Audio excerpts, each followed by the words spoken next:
Hello guys, welcome back. It's Christian from Emotions Wine. This week again something big, Sangiovese grape.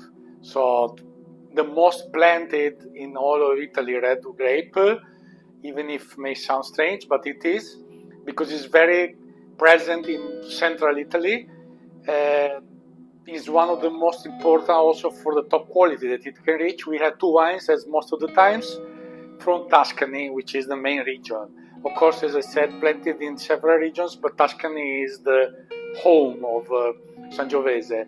So we had two representative wines from that region on the, let's say, regular level, not top wines. There will be something later about that, as I did for the Piedmont. So we have Rosso di Montalcino, Collemattoni. So the Rosso, which usually can be simple, this one is quite interesting, as you will see, and Chianti Classico Fontodi, which is one of the real symbols of Chianti, one of the top wineries since long time, organic certified. The other is just environmental friendly. So something very interesting today. The Rosso di Montalcino is 22, the Chianti is 21. So as mentioned, Sangiovese is the most planted red in Italy since from Etruscan days, so before Romans, but traces are only the last few centuries, 7, 8. Very diverse, many clones, so that may be a reason why you can find even Sangiovese that are very different from each other, especially in different regions. In Tuscany probably there is a bit more a trend line, let's say, whilst Romagna, for example, Sangiovese di Romagna is completely different. Even there you can have great results. If I remember, Ferruccio Biondi Santi, he himself created a clone of Brunello, Sangiovese Grosso, or called Brunello.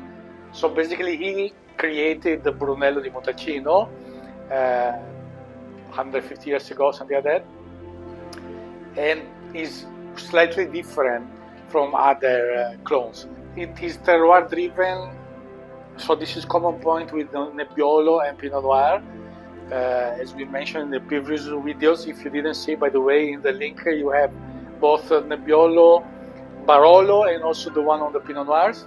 So there are many aspects. Then Tuscany is quite warm, soils are very typical, as we will see. So there are many points in play. So if Nebbiolo, we can say, is very specific to a certain limited area, here is a bit different, and there are many other differences. Even in Tuscany, as hinted, there are many different sub-regions, wine regions. There is the coastal area, so more Mediterranean. Inner is a bit more continental in some areas, at least more excursions, can be drier. A lot of things playing a role. It is also late ripening, like Nebbiolo. So October is the period for the harvest. This can be tricky because cooler vintages can have higher acidity and harsh tannins, and wet autumns can be a trouble for a lot of diseases. So also some similarities with Nebbiolo. The soils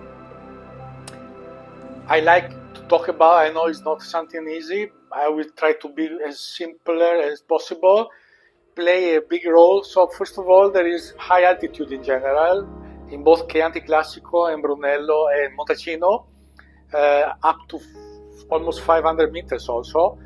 450 quite frequent, and standard is 300-400, so quite high altitudes. Soils are very specific, as I hinted, Galestro and Alberese, so it's two different things but often in combination. Alberese is limestone basically, but is more specific to Tuscany, with more clay content, is more solid soil with rocks, so it's a bit different, but of course mainly calcareous and with a good portion of clay. So that is very important to give more quality to the Sangiovese. Is doing very well on that. That is not very specific. There is Alberese in some other places, but is still quite typical of these parts in Tuscany. Not all Tuscany, mind it, because even Tuscany can change a lot. Galestro instead is really a local kind of soil, very particular.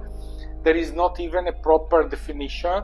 Basically, is foliated clay schist. So schist is in layers, foliated, but is clay mostly, the material. So is apparently rocky, but is very friable, because that is the characteristic a bit of clay.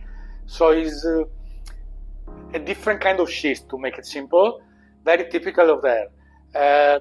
Yellowy, and this is mostly in Chianti Classico and a bit also in Montalcino area, more on the upper parts. So Albarese is more the lower in the valleys.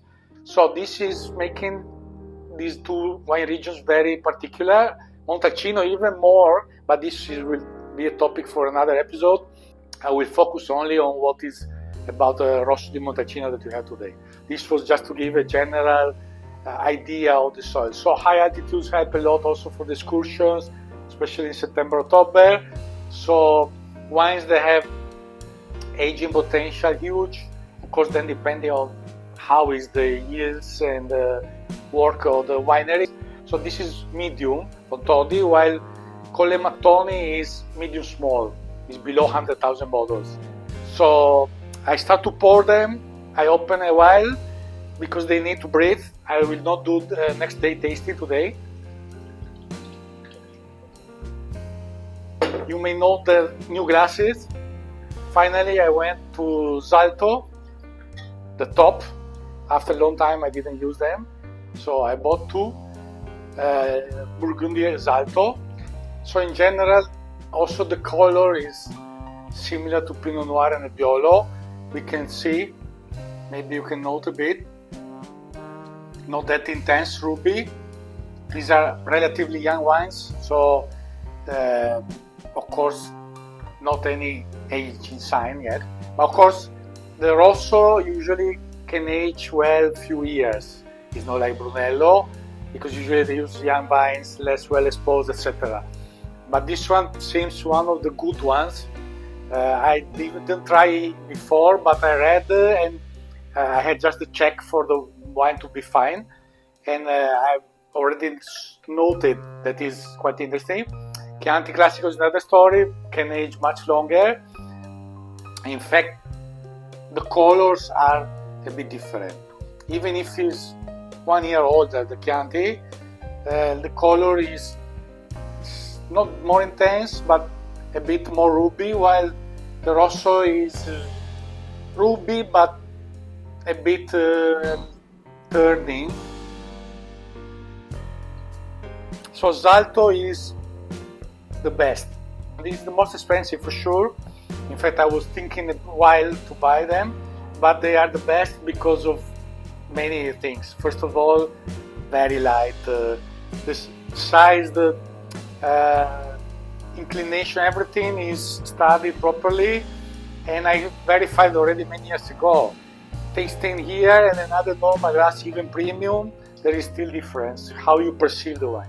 So Collemattoni, a few generations, 11 hectares in total. They have the vineyard, so the winery is southwest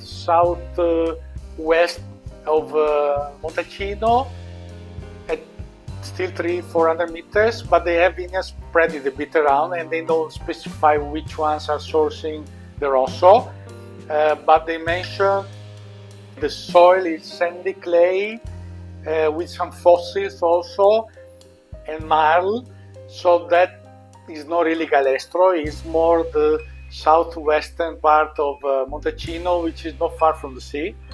You can see from the maps, is just 40 kilometers, so there is a bit of influence from the old sea, so still the fossils remaining, and that is a bit lower also the altitude, so tend to be warmer there. In fact, this one is 14.5 alcohol, which it was a warm vintage 22, but for a Rosso 14.5 is not easy to find. Honestly, I've never seen. That's why it's not a simple Rosso as usually happens. This is the first impression I had. Big cask, so 3 weeks of maceration in still, then big botti for about a year. They do all environmental friendly, as I hinted, traditional mostly, even if they have some technology, and they use mostly Slavonian casks, so the traditional way. So you have, first of all, floral, the fruity, but not that evident, is much more floral, a touch of ethereal, and some minerality. I do first a check of both on the nose, so present in the wineries.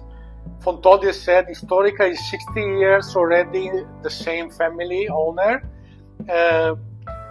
Famous for the Flaccianello, is a super Tuscan, Sangiovese 100%, one of the most famous and very expensive Tuscan wines. This one they make a lot, 170,000 bottles. They do indigenous yeasts, and also by gravity the movement of the wine in the cellar, but a different touch is that they use French casks, both Barrique and Tonneau. So that is a bit putting them out of the tradition of the botti. In fact, it's clear the use of French oak. Much more spiciness here. The fruit, first thing, dark fruit, dark cherries. Also here a bit of ethereal, and then you start to see several spices. A nice sweet note, not easy to define. Now I'm back on the Rosso. Touch of spice.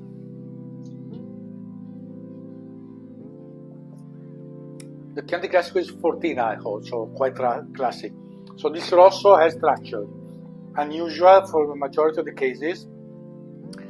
This is costing about 20 euros in Italy, while Fontodi Chianti Classico about 30, so still reasonable prices for nice wines. Here is really showing the alcohol, the glycerin, good palate, good structure. The tannin is there, but smooth, let's say, is persisting, so staying there with the mineral backbone. Yeah, very, very nice first impression. So this one is one of the best I tried so far for the first impressions. I remember a couple that were very good besides the very big names like Biondisanti, but talking about normal wines, this is really one of the most interesting. Discrete complexity already since the beginning. Tertiary notes not, but 22 is just 2 years something, is also very young, so cannot show much on that. So neither leather, earthy, nothing on that. Just a hint maybe of earthy start. I will do a final round also with both.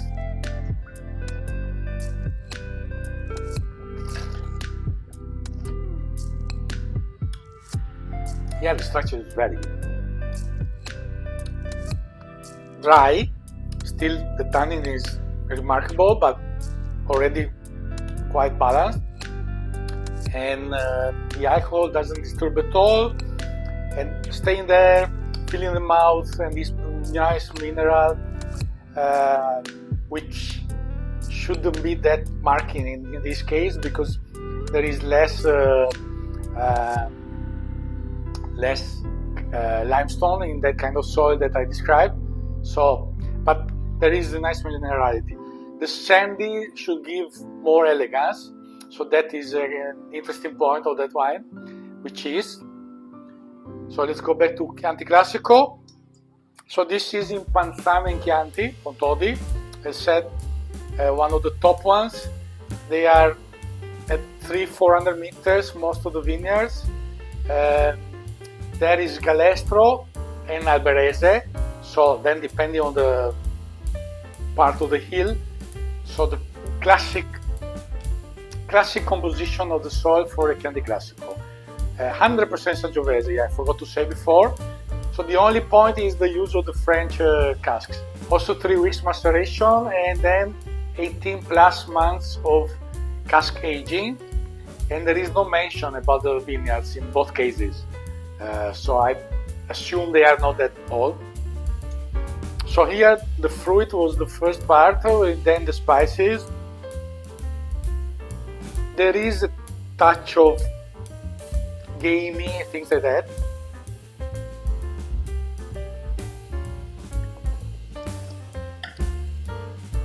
It's quite dry, firm still a bit. Probably the other is more interesting in this moment. This one has a bit more youth, even the color, as I hinted, is showing that, even if it has 1 year more. This is famous even for the aging potential indeed. So not that complex also yet, not showing much complexity at the moment. Yeah, still very much on the fruit. On the palate, the other is leaving me something more even in the persistence than this one. And still mostly fruit, the spice, a touch of that gamey.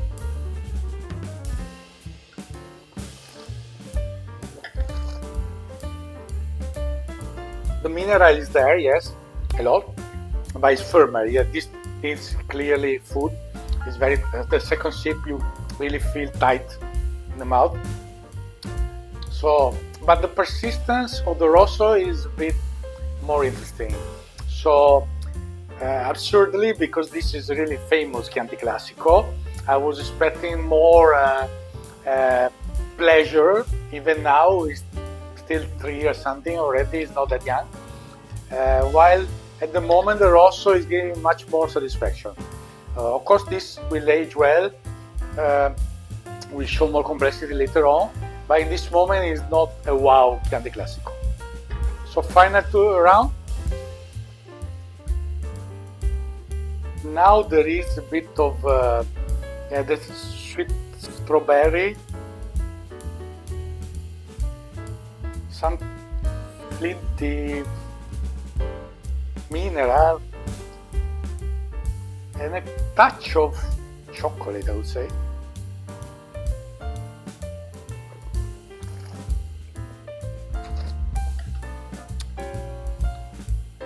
Also on the palate, touch of chocolate, even maybe a hint of leathery starting. So for 22 would be interesting already to see some evolution in the notes. So very interesting. Honestly, I'm surprised. I didn't know before the wine, just the name. I'm happy I found it. As I said, the price is very reasonable, so this is very worth. I can rate it quite well. If you know me, you know I don't like the ratings, so I'm not gonna say a number, but I really like it. And it's enjoyable already now. You can sip it even without the food. But of course, they prefer a nice beef, lamb, or things like that. Final round of Fontodi. Yeah, not changing much. It's young. That is the main problem. This needs more time. I would have expected more from a 21 with the French casks. It's still very much on the fruit. Very little spices. Minerality is not incredibly pronounced anyway. I think the vines are not that old. Very shy for the time being. It's still a very nice wine, but it's not the best window to drink it. So let's say that it's just starting the drinking window, or even not. And that little smell a bit not that elegant, let's say. So more elegant the Rosso than this one, for sure. And still very firm here, yes. Mineral, very nice with the steak. So, great elegance here and good complexity. This one, less elegant, still shy, So even the complexity at the moment is not huge, because even the spicy didn't show much. So I cannot consider it quite complex, but it will become more indeed later on. While this one, of course, has less aging potential, but even the Rosso, I think, will age, because in general, Rosso di Montalcino is not great for more than 5-7 years. This one, I think, can age quite decently. So I hope you enjoy, guys. Like, subscribe, comment, please, and salute!